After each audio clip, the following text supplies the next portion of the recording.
2, 1। लोग कहते हैं कि करबला में हजरत इमाम हुसैन की मदद के लिए कोई नहीं आया, लेकिन सच तो ये है कि उस दिन जमीन और आसमान की हर ताकत उनकी एक आवाज पर लड़ने के लिए तैयार थी। ये वाकया आशूरा के दिन का है। जिन्नात का बादशाह जाफर जिन अपने दरबार में तख्त पर बैठा जश्न मना रहा था। उसे इस बात की खबर ही नहीं थी कि करबला में नबी के घराने पर क्या बीत रही है। तभी अचानक उसके तख्त के नीचे से 2 जिन रोते हुए और मातम करते हुए गुजरे। जाफर ने उन्हें रोका और पूछा, अरे आज तो खुशी का दिन है, तुम लोग क्यों रो रहे हो? उन जिन्नात ने रोते हुए जवाब दिया, ऐ बादशाह, आपको खबर नहीं, अभी हमारा गुजर यानी करबला की जमीन से हुआ।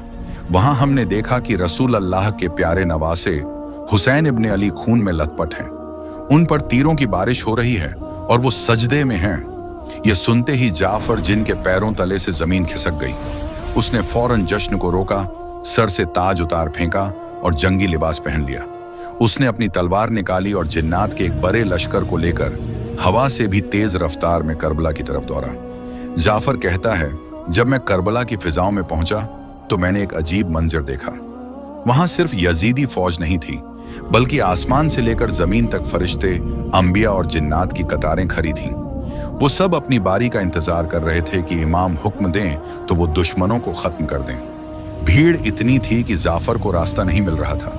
तभी इमाम हुसैन ने नजर उठाई और पुकारा, जाफर मेरे पास आओ। जाफर जिन रोते हुए इमाम के कदमों में गिर गया और अर्ज की, आका मेरे पास जिन्नात की बहुत बड़ी फौज है, मुझे इजाजत दें, मैं पलक झपकते ही इन यजीदियों को राख कर दूंगा, इनका नामो निशान मिटा दूंगा। मगर इमाम हुसैन ने बड़े ही सुकून से फरमाया, नहीं जाफर, रुक जाओ। अगर मैं चाहूं तो एक इशारे में दुनिया पलट दूं, लेकिन मैं अपने नाना के दीन को बचाने के लिए और अपने रब की रजा के लिए यह सब्र कर रहा हूं। मुझे अपने अल्लाह की मर्जी प्यारी है। तो दोस्तों, याद रखना, करबला में इमाम हुसैन बेबस नहीं थे। कायनात की हर ताकत उनके हाथ में थी, लेकिन उन्होंने तलवार नहीं उठाई ताकि इस्लाम जिंदा रहे। करबला का यह मंजर बताता है कि जीत हथियार की नहीं बल्कि सब्र की होती है। अगर आपके दिल में भी इमाम हुसैन के लिए मोहब्बत है तो कमेंट में या हुसैन जरूर लिखें, और ऐसे ही इस्लामिक वाकयात के लिए चैनल को अभी सब्सक्राइब करें।